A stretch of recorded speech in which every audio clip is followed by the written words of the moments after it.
Yesterday evening, I did this update. 3 Cheers, the global Sumud flotilla is back underway, heading to Gaza.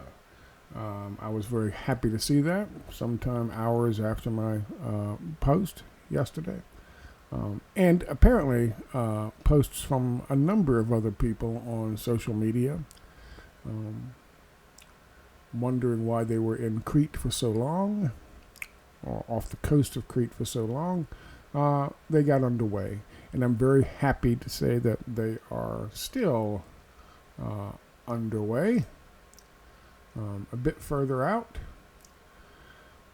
the number 42 refers to the vessels in that bunch. Obviously, we have one here coming in from maybe Turkey. I don't know. I think it's Turkey.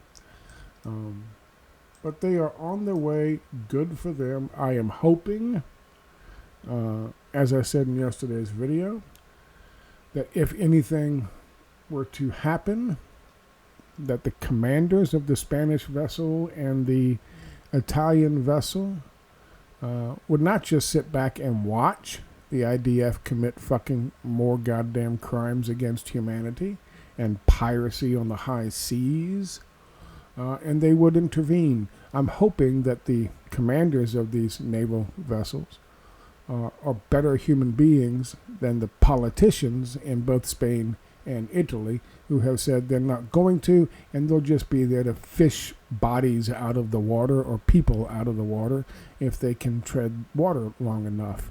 How long can Greta Thunberg tread water? Don't know. I have no idea.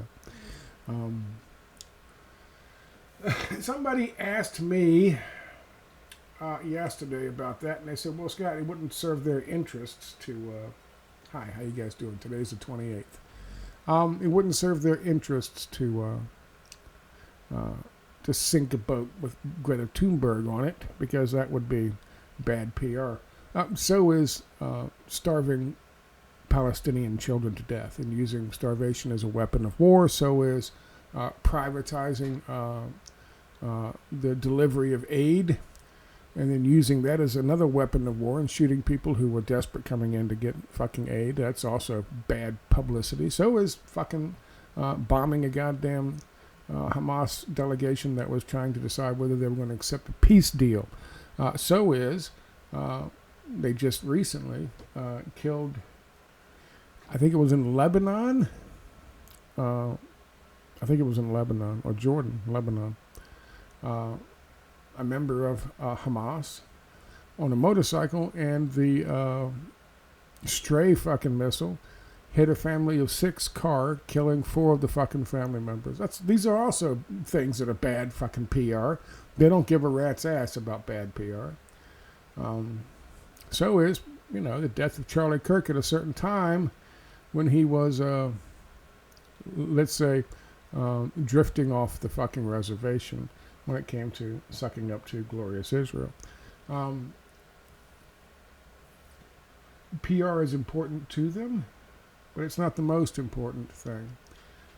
But I'll also tell you this, or remind people of this: they don't sink Freedom Flotilla boats. They board Freedom Flotilla boats. In the case of the Marvi Marmara, they boarded the fucking boat, Turkish boat, and 20 people were killed. I think, and don't quote me on that, but something around 20 people, 18, 19 people were killed. Many of them Turkish, most of them Turkish, which, by the way, led their leader at the time to want to go to fucking war with Israel, and he was talked off the ledge, so to speak. They don't sink these vessels. They board them, and then because they're peace activists. The brave Israelis are really brave when they're going up against fucking unarmed peace activists.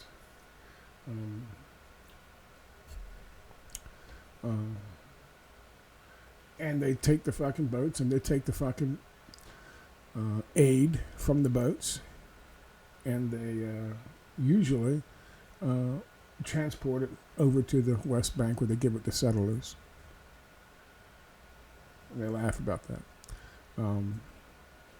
So I'm hoping that nothing awful happens. Keep in mind the historical possibilities of this. If 42 or 43 or 44 boats make it to Gaza, and they have along with them maybe Turkish, maybe Egyptian, certainly Spanish and fucking Italian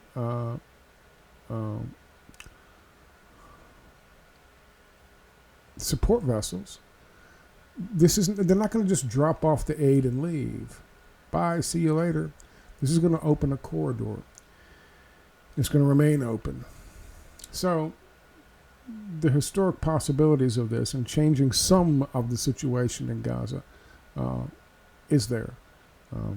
Again, as I said yesterday, or as I wrote yesterday, I'm very, very happy to see that there's still some fucking spines in, the Western activist circles, and they decided to go ahead and push forward and not give in to what appears to be was just the Italians, but also maybe the Spanish, putting pressure on them to hand over the goods and head back home, declaring victory. They chose not to, and they set out, and I'm very happy that they did. Real quick on some news of the day. So 3 cheers for them. That's their location yesterday evening. That's their location today. As you can see, they've made a little bit of progress. I guess they're only as fast as the slowest boat. Germany's leaders share Hitler's goals. Lavrov talked about this. They are re-Nazifying Germany. As it just so happens, Germany is also the biggest supporter of Zionist Israel. And of course, Trump has ordered troops to Portland, Oregon, and OK's full force to be used against peaceful fucking people in fucking Portland, Oregon. Remarkable. But he's making people ready to accept the concept. Posse Comitatus is dead and gone, and the glorious Trumpy one can do whatever the fuck the glorious Trumpy one wants to do. Which brings me to my next thing. I wonder if I can find this on YouTube.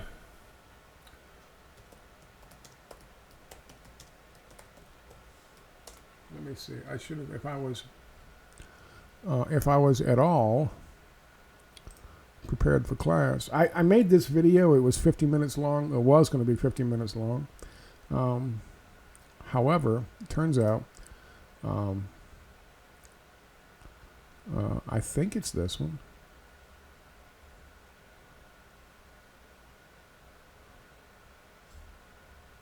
He did a fucking... No, it was I think it was a live. Here it is. Q&A is live. Q&A. Where is America going, and should you leave? As you can see, I watched a little bit of that. And I wanted to discuss the implications of that with you, if I could. You get a chance, you see my little fucking support systems there, things there. Please consider it. Here's my thing. I didn't watch enough of Chris Hedges to figure out whether or not he was saying people should leave, but I'm sure he's saying people should leave. I take a little exception with that, because Chris Hedges is part of the liberal leftist intelligentsia and elites, having been a reporter for the New York Times and certainly making money and being Chris Hedges. He's afforded a means by which a standard of living that a lot of people on the left don't really have. A lot of people on the alt-left don't really have, obviously, present company included. When he's saying should we leave? If you should the members of the left lead and people leave, and people who are opposed to the fascist turn this country is taking, clearly fascist turn this country is taking. He's going to say yes, and this is what happens. Civil wars are never fought with the fucking elites on one side or the other. It's always fought with the poor. And so here's an elitist saying other elites who can afford to fucking leave should up and leave. And we'll see what fucking happens. We'll see what the poor fucking leftists left behind. This is the exodus. This is the fucking rapture.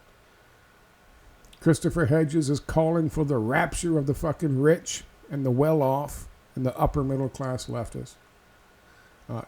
And those left behind, like myself and so many others, we're just left to fucking deal with it, to pick up the pieces, to try to fight as best we can for what we believe in, or be carted off fucking shore someplace about 5 or 6 miles and tossed off out of fucking helicopters. Thanks, Chris. Appreciate the idea. Appreciate the notion. Yeah. If you're rich, if you've got decent fucking money, if you're upper middle class leftist and you're opposed to fascism, I can't disagree with him. Cut ties as best you can with anybody you leave behind. Time to go. I mean that. And I mean that in no uncertain terms for you folks out there who are viewers of mine and steady viewers of mine. I mean it. If this is your background, if this is what you have a social credit score exposing, this is what all that data and the data centers are fucking collecting on you, or have collected on you in the past. Yeah, I would seriously renew your fucking passport and take off and go. Because this is not going to get better. I'm going to make this very short. I saw fucking Nick Fuentes. Nick Fuentes was talking about fucking the hold that Israel and fucking Jewish elites in this country and Zionist Jews in this country have on how the country is run, how the banking system is run, how a lot of things are run in this country. And, of course, AIPAC and ADL and all these things, where all this money comes in to influence Americans into accepting Israeli fucking policy in their country. And in Gaza and in Palestine and the West Bank and fucking Lebanon and fucking Syria and fucking Egypt and Jordan eventually. Certainly Yemen. But he talked about another aspect of it, which he said was the Samson option. And basically the Samson option is this mythology that they teach children, and they think it's great to teach young Jewish children of this great fucking historical Israelite who was so big and strong and powerful when the evil Philistines had him captured, and he was on display in the temple and strung up on chains between these two fucking pillars. Because he's so powerful, and it's such a powerful fucking idea for little Jewish kids being raised by little Jewish parents, to think of someone big and powerful as an Israeli, as an Israelite, that he pulls the fucking pillars, bringing the temple down on his own head, killing not only the Philistines who were responsible for doing to him what they were doing, and these Israelites what they were doing, but also the little village of Philistines who were living up on top of the thing, and they came crashing down and died as well. Collateral damage. This is a great story they love to teach their fucking children. Well, Nick Fuentes was curious about, he was thinking that's part of the problem with Israel. I disagree. He thinks because they have nukes that Netanyahu and Ben-Gvir and fucking Smotrich and all the rest and the Zionists will launch nukes at somebody. if things become bad. I don't think they will. Here's the difference. Another example of a real fucking Salvador option that was put into place. Not Salvador, fucking Samson option. Was Castro. Castro had the fucking codes for the fucking atomic weapons and nuclear weapons, missiles. And he was, and Kennedy was told by Khrushchev, not only does he have the codes, but he will definitely launch if you put one fucking American boot on the shores of fucking Cuba. He won't fucking hesitate. And Robert Johnson was there during that time. He was the defense secretary for JFK. And he had a chance to ask Castro afterwards. He goes, would you have done it? And Castro said, of course I would have done it. And Robert McNamara said, you got to be crazy. You might launch one, you might get one city, but we would destroy Cuba. And Castro nodded. But then he said Castro looked at him in a way that was just, he was confused. Castro was confused looking at Robert McNamara. And he said, of course I would do it. In a heartbeat. Wouldn't you? And it blew his mind because at that moment he realized. They had never realized how close they came, and they never really thought that Castro would do that. We would have turned the whole fucking island into glass. But that would have kicked off World War III with the Soviet Union and us and maybe others. But he meant it. But the reason he would have done it, the reason he said he would do it was because he would not allow his people to be subjugated by the imperialist fucking Americans again. He wouldn't. He wouldn't let them come in there and be even worse than they were back in the fucking Batista days. He wouldn't do it. He would not do it. He would not allow it. And he knows the people of Cuba would rather die like that than live like slaves. Now, I say that and I mention that. Nick Fuentes says just because they have nukes and just because fucking Netanyahu was crazed and desperate, they would do it. No, they wouldn't. The whole point of the Greater Israel Project is to make Israel greater, not destroy it. Which would happen. Pakistan is very close and they have fucking nukes. Turkey is close and they have access to nukes, which they would fucking take and use. Russia, of course, would get involved. Iran would get involved. India would get involved. A lot of countries would get involved. If all of a sudden Israel decided to launch nukes because the rest of the world said, stop killing people in Palestine. This is the difference. What Castro faced was an attack on his country and his people and their way of life. Israel talks about that as if that's the case, but it's not.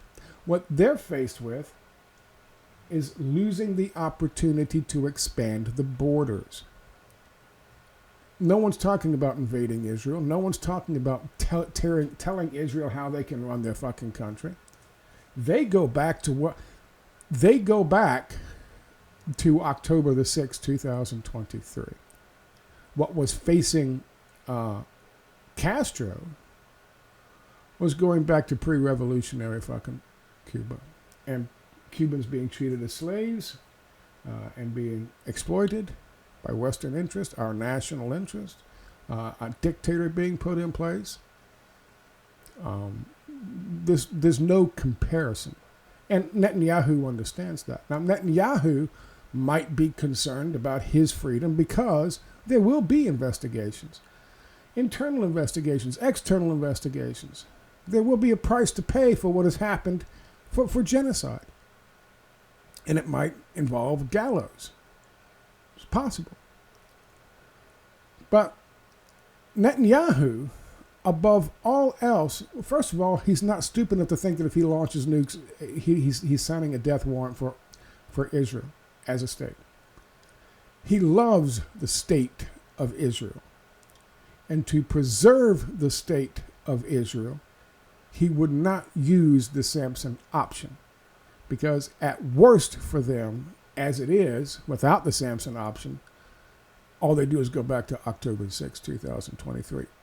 Castro loved Cuba. And in order to preserve the way of life for the Cuban people, he was willing to let them know, absolutely, he will pull the fucking temple down around their heads. Okay? There's a vast difference. Now, very briefly, short video. Why do I say people should leave if they can, even though it's, but if they can, you should think about it. They should think about it. You should think about it. You should think about it. I say that because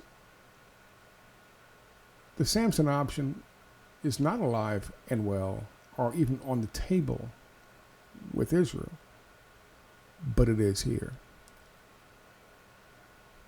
There have been so many crimes committed. There has been so much corruption by the Trump family, by people around the Trump family. Elon Musk and Doge, there's going to be a price to pay for all of the destruction to the government and to government agencies, which is all fucking totally illegal. You can't claw back fucking money that has been allocated by due process in the United States. Illegal. People being fired. People losing their jobs. People being forced out. There's going to be consequences. There's going to be consequences. And there's going to be consequences for what Kash Patel and the FBI did in Orem, fucking Utah, and in Dallas. These things weren't done by the evil leftists. There's going to be consequences for Pam Bondi telling the world and telling the country that we're going to come after the leftists and grab them and round them up and put them in jail for being leftists and saying leftist stuff, because leftist stuff, when it's said, makes crazy people go to fucking Orem, Utah and Dallas, Texas, which is total bullshit. They did that, and she knows they did that. There's going to be a price to pay for these people, including the Russ votes, including the fucking Peter Thiels and Palantir, including all the other acolytes of fucking Curtis Yarvin. There's going to be a price for them to pay. And here's the biggest price for them to pay. Because the country that they do love doesn't exist yet. It's where they're going. They have to destroy this one in order to make that one. But in order for that one to be realized, they have to do more nefarious fucking shit, including tariffs that will fucking jack up the taxes for us.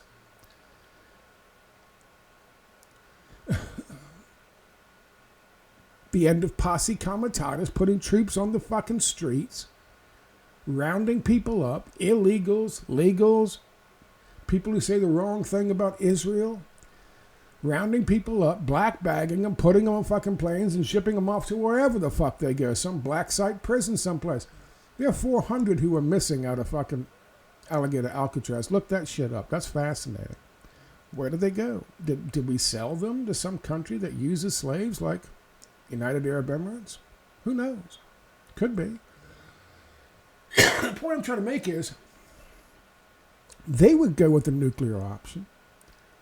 They would go with the nuclear option because the nuclear option would mean pulling the temple down around this country's head, kicking off pure civil war, right? That's the nuclear option. Or just an open fucking war, starting an open war with fucking Iran, and then hoping that, we're gonna have to fucking suspend the fucking Constitution and suspend the Bill of Rights and have no elections at a time of war, because it's a time of war and you got to get behind the glorious fucking potentate that is Donald Trump. They will do that because not only are they going to be held to account, but the whole of the fucking Heritage Foundation and all their fucking supporters and all their corporate fucking supporters and all the CEOs that support them and all the fucking members of BlackRock and State Street and Vanguard and all of those motherfuckers who aren't going to be fucking arrested, but they all understand that they are this close to getting what they wanted, which was doing away with this country and remaking it in their fascist image. So will they fucking pull the Samson option? Will Trump pull the Samson option? Will Vogt pull the Samson option? Will Hegseth pull the Samson option? He just put 800 fucking generals pulled them out of the fucking field and made them come to Virginia on Friday for some reason. He's sending troops into the fucking Portland. Portland. The biggest thing that happens in Portland is someone argues about their latte at Starbucks.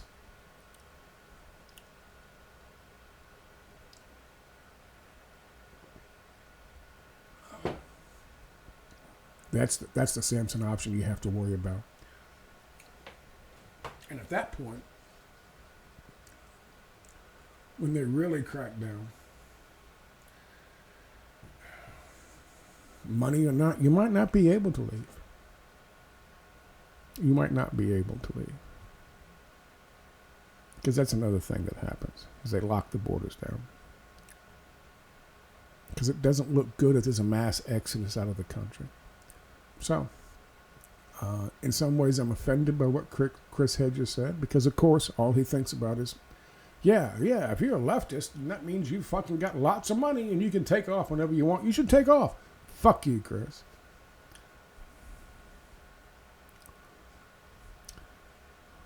But, to be honest and be less selfish, to those of you out there within the sound of my voice who have the potential means, it might be at the point where you seriously think about it. Because, fucking Jimmy Kimmel got his job back, but only because big business was being hurt, because big business was losing fucking subscriptions, so their fucking Disney subscription, a Disney Plus service. So they said bring him back. But you tell him, shut his fucking mouth about Donald Trump. And I'm sure that's what Jimmy Kimmel's going to do. We're at that point. Anyway, this is a shorter version of the same video.